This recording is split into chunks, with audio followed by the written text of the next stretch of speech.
20년 전 세상의 상업적 방송에 맞서 한국교회가 세운 CTS가 우리 사회를 밝히고 건전한 사회 발전을 위해 더욱 많은 일을 할 수 있도록 한국교회는 물론 많은 시청자 여러분의 관심과 기도를 부탁드리겠습니다. 네, 다음 소식입니다.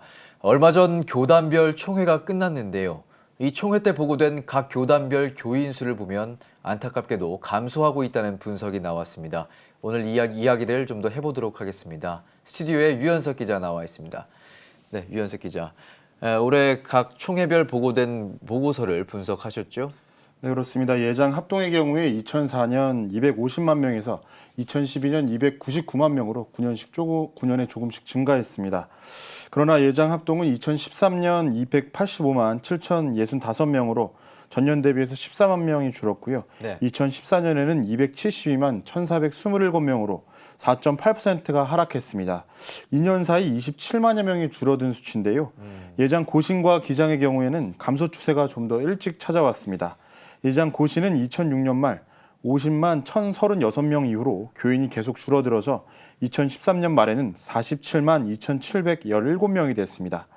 기장은 2007년 말 교인이 33만 7,570명까지 됐지만 그 후 5,000명에서 10,000명 선으로 계속 줄어서 2014년에는 28만 4,160명이 됐습니다.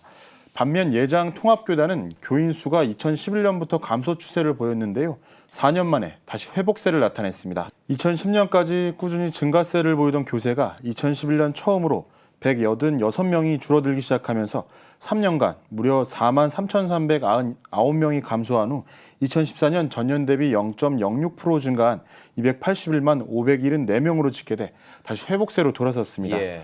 교세에서 합동교단을 넘어선 것인데요. 하지만 미미한 수치에 그쳐서 전체적인 교인 수 감소에는 큰 영향을 미치지 못한 것으로 분석되고 있습니다. 네, 기독교 수가 이렇게 계속적으로 줄어드는 원인은 또 어디에 있을까요? 2000년대 이후에 대형화, 물량화, 세속화 등으로 반기독교적 정서가 계속 남아있고 한국교회의 위기 상황에 반복되는 현실이 이번 총회에서도 여실히 나타난 것으로 분석되고 있습니다. 교회학교 학생 수의 감소 또한 교인 수 하락에 큰 몫을 차지했고요.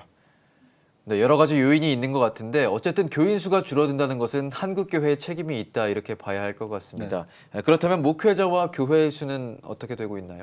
네, 교인은 줄어들고 있는데 목회자와 교회가 오히려 계속 증가하는 추세를 보였습니다. 그래요?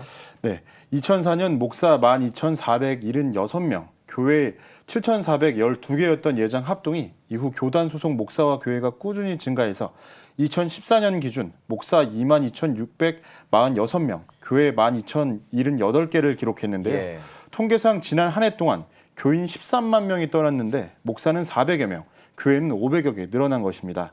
다른 교단도 마찬가지였습니다. 교인 수는 수년 전부터 줄고 있는데 목사와 교회는 별다른 영향을 받지 않고 지난 10년간 꾸준하게 늘고 있었습니다. 예. 2013년 기준으로 예장 통합은 목사 17,468명, 교회 8,592개, 감리회는 목사 1,725명, 교회 6,518개, 예장 고시는 목사 3,308명, 교회 1,852개, 기장은 목사 2,879명, 교회 1,656개로 집계됐습니다. 교인 수는 줄고 있는데 목회자와 교회 수는 증가하고 있는 상황, 균형이 맞지 않아 보이는데요. 이 부분은 또 어떻게 평가가 되고 있습니까? 네, 교인 수와는 반대로 목회자와 특별히 개척교회가 증가하는 것은 의견이 분분하기는 하지만 좀 긍정적으로 평가되고 있습니다. 예. 다만 개척도 하지 못하고 목회지를 찾지 못하는 무임 목회자들은 교단과 신학교 차원에서 대책이 필요해 보이는데요.